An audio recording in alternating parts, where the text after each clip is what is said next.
चमकौली नाम के एक छोटे से गांव में एक बहुत ही सुंदर बाग था, लेकिन कोई भी गांव वाला उस सुंदर बाग में जाने से डरा करता था। उनका मानना था कि अक्सर बाग के उस पार वाली गुफा के अंदर से किसी जिन्न की आवाजें आती हैं, जो आते जाते लोगों को आवाजें देता है, जिससे गांव वाले बहुत डरा करते थे। एक दिन गांव के दो युवक खेत पर आपस में बात करते हुए, अरे भाई, कल मैं उस बाग की तरफ गया था, वहाँ फिर से उस जिन की वही डरावनी आवाजें आ रही थी। अरे क्यों भाई, क्या करने गए थे तुम वहाँ? क्या तुम्हें पता नहीं बाग के पास वाली गुफा में जिन रहता है? अगर वो तुम्हें कहीं कुछ कर देता तो आइंदा फिर उस बाग की तरफ मत जाना। तभी वो वहाँ से बात करते हुए खेत से चले जाते हैं। अगले दिन गांव का एक लड़का रांझा, यार, इस गुफा में से आवाजें कौन देता होगा? मुझे इसके पीछे जरूर कोई राज नजर आता है। रांझा भैया, जो भी हो, लेकिन गलती से भी उस गुफा के अंदर मत जाना। हाँ, लेकिन इस गुफा का रहस्य तो मैं जान कर रहूंगा। सब गांव वाले डर के साए में आखिर कब तक रहेंगे? उसके बाद शाम हो गई और रांझा और उसका दोस्त अपने अपने घर चले गए। अगले दिन सुबह सारे गांव में सन्नाटा था और रांझा के घर के बाहर उसकी लाश रखी हुई थी। सब रो रहे थे। शाम को बस ये बोल के घर से निकला था कि आज एक रहस्य से पर्दा उठाने जा रहा हूँ। मेरे रांझा की बहादुरी उसे ले डूबी। हाय मेरा बच्चा। हो ना हो, ये उस गुफा वाले जिन ने ही किया है। हाँ। उसी गांव में धन्नू नाम का व्यक्ति रहता था, जो एक व्यापारी था। उसकी दो बेटियां थीं, रीमा और सीमा। उन दोनों को रंग बिरंगे फूलों का बहुत शौक था। बहुत दिन हो गए हैं, चलो आज हम गांव के बाग में चलते हैं। न जाने क्यों हमें बाबूजी उस बाग में जाने से मना करते हैं। इस पूरे गांव में एक वही जगह है जहाँ कितने सुंदर सुंदर फूल होते हैं। हाँ सीमा, वो बाग सच में बहुत सुंदर है। उस बाग में बहुत सुंदर सुंदर फूल होते हैं, लेकिन बाबूजी हमें जाने नहीं देते। वो कहते हैं गांव के बाग के उस पार एक गुफा है जो बहुत ही भयानक है, हमारा जाना वहाँ सही नहीं होगा। लेकिन गांव की रांझा भाई की मौत के बाद तो गुफा और ज्यादा डरावनी लगने लगी है। अरे रीमा, ये सब झूठी बातें हैं, मुझे नहीं लगता वहाँ ऐसा कुछ है।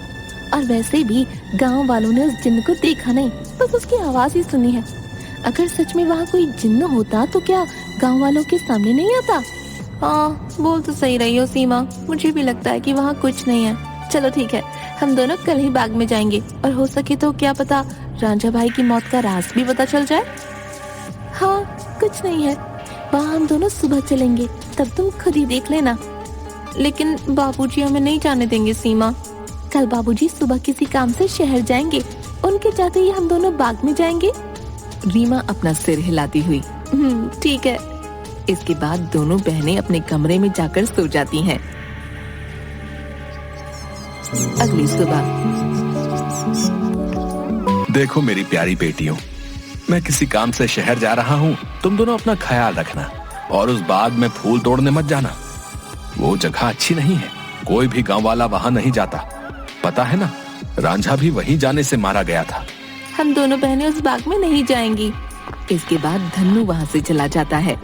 उसके जाते ही दोनों बहनें उस बाग की तरफ जाने लगती हैं कि तभी एक गांव का आदमी उन्हें देख लेता है। अरे सीमा और रीमा बिटिया, तुम इस बाग की तरफ कहाँ जा रही हो? क्या तुम्हें नहीं पता कि बाग की उस तरफ एक गुफा है जो बहुत ही डरावनी है? वहाँ से अक्सर किसी जिन की आवाज आती है। अरे काका, हम दोनों बस बाग में ही जा रहे हैं, वहाँ से कुछ फूल लेकर बस अभी आ जाएंगे। आप चिंता मत कीजिए, हम बाग के उस तरफ वाली गुफा में नहीं जाएंगे। चलो ठीक है बेटिया, लेकिन तुम दोनों शाम होने से पहले आ जाना। अच्छा, अब मैं चलता हूँ। इसके बाद वो आदमी वहाँ से चला जाता है। थोड़ी दूर चलने पर सीमा और रीमा देखती हैं कि दो चोर आपस में बातें कर रहे होते हैं। अरे भाई, हम ये सही कर रहे हैं क्या? गांव वाले तो कहते हैं उस गुफा में एक जिन रहता है जो लोगों को आवाजें देता है। मुझे नहीं लगता है ऐसा कुछ है। वो गुफा गांव के सरपंच की है। मुझे तो लगता है उसमें बहुत सारा खजाना होगा। सब गांव वालों को डराने का बहाना है। बस चलो, चलकर आज देख ही डालते हैं। इसके बाद वो दोनों गुफा की ओर जाने लगते हैं। उन्हें गुफा की ओर जाता देख रीमा और सीमा भी उनके पीछे जाने लगती हैं कि तभी वो देखती हैं कि वो दोनों चोर गुफा के अंदर जाने ही वाले होते हैं कि वहाँ एक औरत आती है जो देखने में काफी भयानक होती है और उसके हाथ में एक टोकरी होती है जिसमें बहुत सारे रंग बिरंगे फल होते हैं। तभी वो औरत उन दो चोरों से कहती है, कहाँ जा रहे हो तुम दोनों? क्या तुम्हें पता नहीं इस गुफा में एक जिन्न रहता है? वो तुम्हें मार डालेगा। चले जाओ यहाँ से, चले जाओ। क्या कहा? जिन? अरे बाबा! कि तभी उस जिन्न की आवाज आती है, कौन है वहाँ? क्या कोई मुझे सुन पा रहा है? अंदर आओ, निकालो मुझे यहाँ से। जिन्न की ऐसी डरावनी आवाज सुनकर